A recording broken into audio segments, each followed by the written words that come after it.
Well, welcome everybody. Good morning. This is Ryan Hite and Jordan Henry again here. We're going to give just a couple of seconds to let folks in. But we joined you all last Thursday via video. We're doing it again. We plan on doing this live every Thursday. And we just want to cover some topics, things that we've been talking about in the office this week. We're not actually in the office at this moment together, although we do have two beautiful bookshelves, a tale of two shelves that we can tie together here. But, as much as you all see our press releases and emails and social media posts that go out, we're talking about those topics too. And as a bunch of conservatives and as a bunch of employees of a nonprofit trying to motivate and move forward the grassroots of America, there's some really interesting conversations that go on behind the scenes. And we'd like to let you in on some of those. So that's what we're doing every Thursday. Jordan and I are going to be bringing different topics that are timely that week. So that's what we have today. So thank you all for joining us. I'm glad you're here. Before we dive into our topics for the week, though, Jordan, I think that you have a few special comments we'd like to share from some of the folks who either enjoyed or didn't enjoy our video last week. A little bit of both, I think. Yeah, absolutely. It is such an honor to us whenever you choose to like our videos, share them with your friends, and subscribe to our channels, of course. That's how we beat the big tech algorithms, is by getting that kind of direct reach. So please help us out in that way. And comments are also part of that too. And I want to share a very special comment we received from our last video. Big shout out to Bonnie Watt, who, in regards to our last video, you may recall that it was about, a certain Supreme Court nominee who was unable to define what the word woman means because she is, quote, not a biologist. But Bonnie Watt responded to our video saying, wow, you two men are worried about how women are defined. I don't think it any of your business unless you identify as a woman. So thanks, Bonnie, for that great feedback. First of all, I'm kind of offended because it kind of seems like she's implying that we don't identify as women, and I don't ever remember saying that. I never gave Yeah, my pronoun. that sounded like an Yeah, assumption to me, and I'm told that by the right, left we're not supposed to assume these things anymore. So, right. I mean, if we both look enough like men that she's willing to assume that, I think that the onus is on her to apologize. I'm not sure that was quite Yes, called but for. all of that aside, though, I do want to point out one area of concern with regards to Bonnie, because it appears as though all of the videos that Bonnie has uploaded to her YouTube account consist of Ramadan themed music and Moroccan street musicians and things of that nature. And so it's so interesting to me that she seems so concerned about us trying to silence the voice of women, while at the same time she's promoting a religion that historically has silenced and dreadfully persecuted women. So, Bonnie, you might want to reassess where exactly your intersectionality priorities are there. But thank you so much for your comment, Bonnie. We look forward to seeing you in future comment sections. So, all the rest of you, be sure that you are liking, sharing, and subscribing and commenting on these videos because we will call you out next. And make no mistake, we will indeed, and it could get very interesting from here. Hey, on the topic of that, talking about double standards potentially supporting one thing and another, these two at odds, let's talk about some other double standards. There is a long history of double standards around very professional, very well educated, and very effective minority conservatives. Clarence Thomas is probably one of the biggest in that field, who, Yeah. as much as the left preaches about everything that Republicans hate, including supposedly minorities, which is new to me because I don't. Every time someone steps forward as a conservative who thinks for themselves, like Clarence Thomas does, that person is vilified in such really despicable ways by the left. And guess what? They don't let go of it. So it's come up again. The Thomases are in the news. This time, though, maybe we're going after a different Thomas, or are we? What do you think, Jordan? What have we seen in the news this week with Clarence Thomas's wife, and what does it mean? What have we been talking about around the office? Well, I think it's interesting because, as you kind of alluded to, I mean, they're attacking Justice Thomas's wife, Ginny, but it doesn't really seem like they're trying to attack her. They're trying to attack this conservative black man's wife in order to get to him. And I think part of that probably has to do with the fact that the left tried so hard to get Justice Stephen Breyer to retire. And then, I mean, I don't know if what they did actually is what made him decide to retire, but they probably think that it was them telling Stephen Breyer to retire that actually made him do it. And now I think they're trying to do the same thing with Justice Thomas and trying to force him out of the court by putting all of this political pressure on him through his wife, which I think is really despicable. And I can't understand why in the world they think that something like that is going to work on Clarence Thomas, who has stood so strong for so many decades. From the time the guy was nominated, he was fighting for his right to have an opinion that was divergent from what people thought his opinion should be. And now they think that by renewing this attack that they're going to be effective in trying to shame him, delegitimize him, and who knows what else. But really, it's despicable as far as I can tell. Oh, yeah. And I mean, it's so obviously pointed not at Ginny Thomas at all. I mean, of course, the news breaks. They're wanting to talk, it seems, about her and who she did or didn't text, and if there is or isn't a connection to the January 6th protests, which is one of their favorite topics right now to drag into everything. But it's so quickly pivoted to, well, that means that Justice Thomas is just compromised and must recuse himself. He must stop talking about all these cases, all kinds of, not even anything that has to do with that topic in particular. It just immediately turned to an ire that they have directed at Clarence Thomas. I mean, you know, to the point of a lot of people who brought it up, this is probably the worst kept secret in politics, that Ginny Thomas, a very prolific activist for conservative causes, was texting someone political about something political. This isn't shocking. This isn't news. And it's about as badly hidden a secret as the left's hatred for Clarence Thomas is. But it immediately turned into this, now we have another thing to browbeat.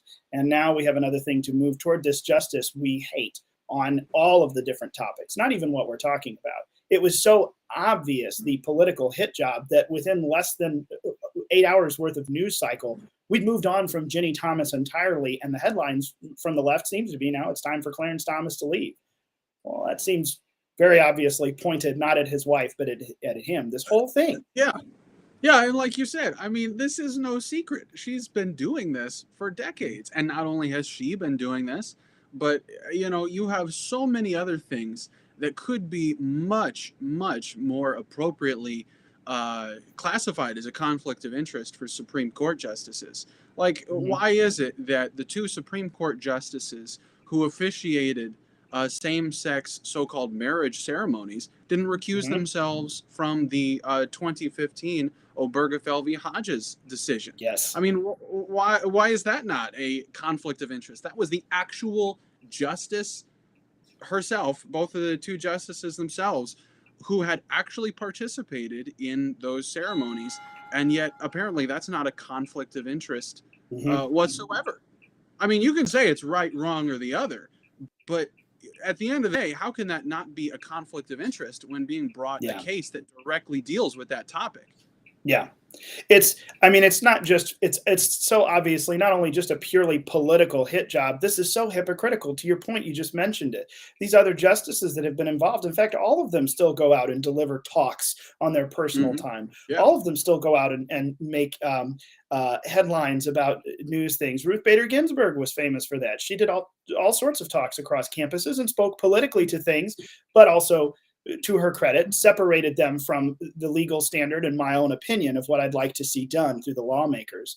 But it really, I mean, the excoriation we have seen of the not even left of center, just anyone in the middle or over to the right of the last few nominations to the court is just it kind of, you're getting to see to full fruition what they wished they would have done to Clarence Thomas back in the day. And it's just seeing them beat nominees into submission and now trying to just outright bully a sitting member of the Supreme Court with political ammunition is really incredible. I mean, it's something we don't see the right do. And there are several Supreme Court justices I would love to see not making decisions anymore. But this is just, it's beyond the pale, but it's the direction they've chosen to go. And I think it's, to your point, it's very obvious that's what we're seeing with this whole Ginny Thomas thing as they continue to try to drum up support around it. Really, at its base, this is a move to try to get rid of one of the independent members of the Supreme Court.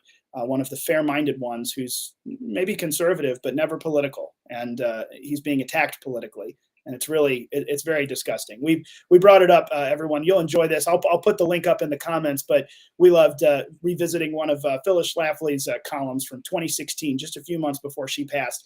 And she revisited this topic when something happened around Clarence Thomas. There was a new movie about the Senate confirmation hearings. Her title, Feminists Can't Get Over Clarence Thomas. And it's true. The left just can't. There are some things that they've never been able to let go of. And I think that speaks to the effectiveness of Clarence Thomas as a very prudent member of our judiciary. So I'm glad to be able to share that kind of thing with you. So that's one of the biggest things we've been talking about this week. Anything else, Jordan, before we wrap it up? What else has been on our radar? Yeah, well, I mean, the high-tech lynching of Justice Clarence Thomas is far from over, I would say. But he's not the only one who is being persecuted politically for taking strong stance. You can go down to Florida, where another topic is really, really big in the news right now. Everybody is talking about Governor Ron DeSantis and the falsely named, or falsely so-called, Don't Say Gay bill, which, of course, has nothing at all to do with not saying any particular word. But it's just made a lot of people really, really crazy. It has. In fact, y'all will see, and we can link it as well. We're about to put out a statement about that. The response to this bill, the hatred and the ire that has come from the left. I realized I've used ire twice now. I probably need to watch my vocabulary. As a writer around here, I could get stuck in a rut. But to watch the response from the left, from leftist teachers, from leftist media, proves exactly why this law was needed, because they are just tied up in knots over the fact that they can no longer pour out about their personal love lives to their kindergarten students, to their 6 and 7 and 8 and 9-year-olds. That's not your job as a teacher. Your job is to teach reading and writing and arithmetic. Your job is not to lay out these foundational family principles. That's the job of a family. That's the job of parents, to instill into their children as they see fit. And I think it proves that the excuse of, there's nothing about gender identity or sexual orientation in the curriculum. It's not about the curriculum. It is about your normalizing and indoctrinating my kids with these things that I'm not okay with. It is a radical ideology that you are pushing through your life to theirs. Don't try to distract me and say it's got to do with the curriculum. That's not what we're banning. What I'm banning is the grooming of my children to be brought into this ideology, which is why I was very glad that Governor DeSantis and most of its proponents call it an anti-grooming bill, because that's truly what it's about. It's not about curriculum, which is the biggest excuse they throw up. It's about grooming children. So, to the point of everyone, stop talking about your love life and teach my kids basic education. That's what this bill's about. And I think their response has proved why it was a good move on the part of the Florida legislature. And let's talk about who exactly is against this bill. To mount such a huge retaliatory effort to something like this, I mean, that takes some real organization and some real power. And I think it comes back to what Phyllis Schlafly was always talking about. The worst factor in public education is the teachers' unions. We're not talking about teachers. We're talking about teachers' unions. There are so many teachers out there who do incredible work, who love their jobs, who love their kids, and who want nothing more than to support parents in raising their kids in whatever way that they possibly can, and to actually promote real educational standards for our children. That's not who we're talking about. The teachers' unions do a really great job of blurring the line between teacher and bureaucrat. And so, the teachers' unions are the ones who, they take the dues of these teachers and they use that to push an ideology that those teachers very well might not agree with. and fight against these bills, which do nothing more than take away the union's power. And so this isn't a matter of fighting against teachers. Teachers are, by and large, incredible people. But it's the indoctrinators, it's the teachers' unions Yes. that are mounting this campaign in order to stop this totally common sense bill. And of course, they're being aided by the usual suspects on the left, big government, big media, big tech. All of that are lining up behind them as well. But this is all stemming, ultimately, I believe, from the teachers' unions. Absolutely. We'll link, like I said, that and also the Clarence Thomas article, a couple of articles perhaps. It'll be good for reading. We will link those down here below. I'll put them in the comments. Make sure that they are accessible, everything we've talked about, to everyone. And yeah, let's send them home. Jordan, what do we want them to do now?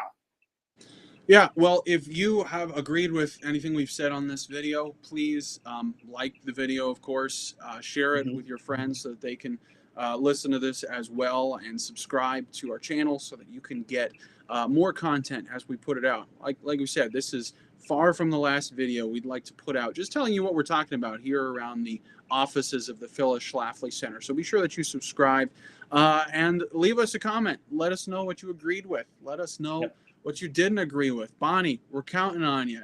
But for everyone else too, we want to get your thoughts and opinions on this. So thank you so much for watching this video, and we will see you all again soon. Talk to you later. Thank you, everyone. Have a good weekend.